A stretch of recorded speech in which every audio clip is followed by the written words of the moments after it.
क्या कभी सोचा है कि एक कंपनी अपने सारे सर्विस सेंटर की कॉस्ट को पब्लिक से कैसे वसूलती है? अगर हाँ, तो इस वीडियो को देखते रहिए, आपको इस सवाल का जवाब मिल जाएगा। Hi, my name is Aniket, roll number 21। आज हम सीखेंगे कि एक कंपनी अपने सारे फिक्स कॉस्ट को प्रोडक्ट की कॉस्ट में कैसे इंक्लूड करती है। इस प्रोसेस को हम अकाउंटिंग की लैंग्वेज में ओवरहेड कॉस्टिंग बोलते हैं। So let's start our video में आगे बढ़ने से पहले मैं ये बता दूं कि हर कंपनी के कुछ डायरेक्ट कॉस्ट होते हैं और कुछ इनडायरेक्ट कॉस्ट। तो पहले जानते हैं कि ये डायरेक्ट कॉस्ट क्या होता है। अगर आपने 12th में फाइनल अकाउंट पढ़ा हो तो आपको याद होगा कि हम एक ट्रेडिंग अकाउंट बनाते जिसका डेबिट साइड कंपनी के कुछ एक्सपेंस को शो करता है, जैसे कि purchase of raw material, factory rent, wages, fuel and power, repair etcetera. इन सारे एक्सपेंस को ही डायरेक्ट कॉस्ट बोला जाता है। ये तो हो गया डायरेक्ट कॉस्ट। अब इनडायरेक्ट कॉस्ट क्या होता है? अगर आपको याद हो तो हम जस्ट ट्रेडिंग अकाउंट के नीचे एक प्रॉफिट एंड लॉस अकाउंट बनाते हैं, और इस प्रॉफिट एंड लॉस अकाउंट का भी डेबिट साइड कंपनी के कुछ एक्सपेंस को शो करता है, जैसे कि ऑफिस के rent, salary, advertising expense, distribution expense, commission on sales, insurance etcetera. इन सब एक्सपेंस को ही इनडायरेक्ट कॉस्ट बोला जाता है। Factory rent, office rent, salary, advertising expense, insurance, ये सभी कंपनी के फिक्स कॉस्ट है, और इसी कॉस्ट को कंपनी अपने प्रोडक्ट की कॉस्ट में इंक्लूड करती है फेयर बेसिस पे। इसे करने के लिए कंपनी को 4 प्रोसेस से गुजरना पड़ता है। First, allocation. Second, apportionment. Third, reapportionment. Fourth, OAR, which is overhead absorption rate. तो पहले जानते हैं कि एलोकेशन क्या होता है। मान लीजिए शाओमी की एक सर्विस सेंटर है जिसका कुछ हिस्से में कैंटीन डिपार्टमेंट है, कुछ हिस्से में रिपेयरिंग डिपार्टमेंट है और कुछ हिस्से में पब्लिक सर्विस डिपार्टमेंट। जब भी शाओमी के मोबाइल में प्रॉब्लम होता है तो पब्लिक अपना मोबाइल सर्विस डिपार्टमेंट को हैंड ओवर करती है और सर्विस डिपार्टमेंट रिपेयरिंग डिपार्टमेंट को हैंड ओवर करता है, और ये कैंटीन सर्विस डिपार्टमेंट और रिपेयरिंग डिपार्टमेंट के वर्कर्स के लिए है। अब इस सर्विस सेंटर का इलेक्ट्रिक बिल आता है 9,000 रुपीज का।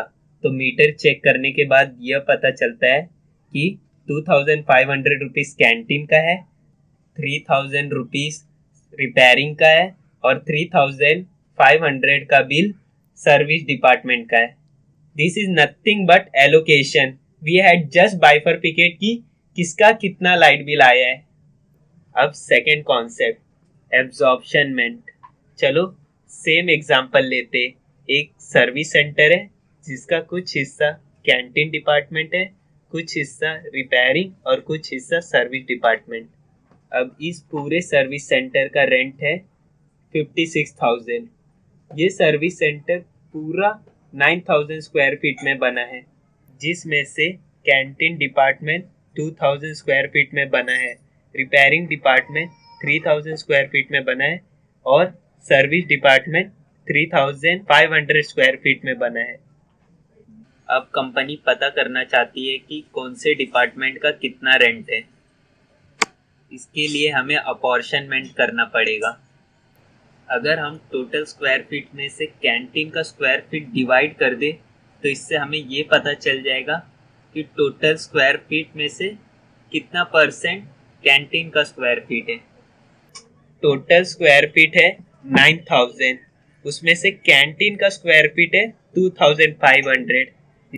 इससे ये पता चल गया कि 100% स्क्वायर फीट में से कैंटीन का कितना परसेंट स्क्वायर फीट है। अब इसे हम टोटल रेंट की कॉस्ट से मल्टीप्लाई करेंगे, जिससे हमें ये पता चल जाएगा कि टोटल रेंट में से कैंटीन का कितना रेंट है। Let's do same for repairing as well as public service department.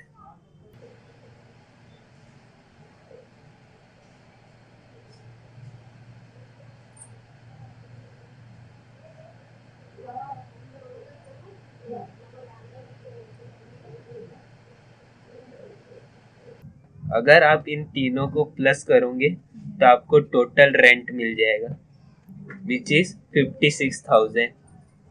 Let's go for third, reapportionment. इसमें भी सेम एग्जांपल एज अबाव। अब ये जो कैंटीन है, इसमें जितने भी वर्कर खाना खाते हैं उसमें से 30% रिपेयरिंग डिपार्टमेंट के हैं और 70% सर्विस डिपार्टमेंट के हैं। सो अब कंपनी कैंटीन के खर्चे को रिपेयरिंग और सर्विस डिपार्टमेंट में ऐड करेगी फेयर बेसिस पे। First, company will remove total fix cost of canteen which is rent plus light bill of the canteen.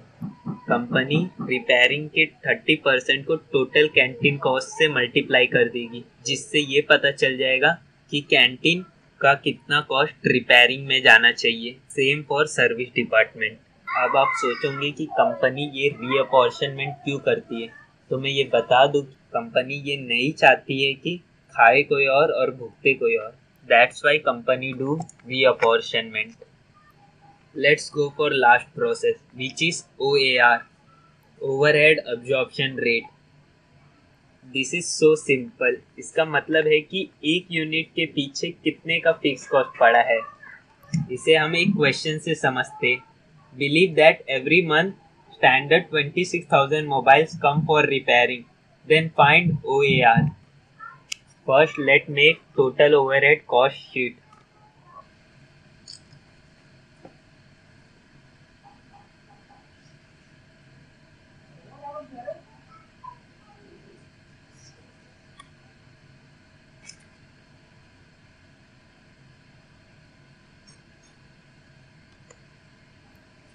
अब कंपनी टोटल फिक्स कॉस्ट को नंबर ऑफ मोबाइल रिपेयर के साथ divide कर देगी, जिससे ये पता चल जाएगा कि एक यूनिट रिपेयर करने के लिए कितने का फिक्स कॉस्ट पड़ता है। इट मीन्स एक मोबाइल को रिपेयर करने के लिए 29 रुपीज़ का फिक्स कॉस्ट पड़ता है कंपनी को।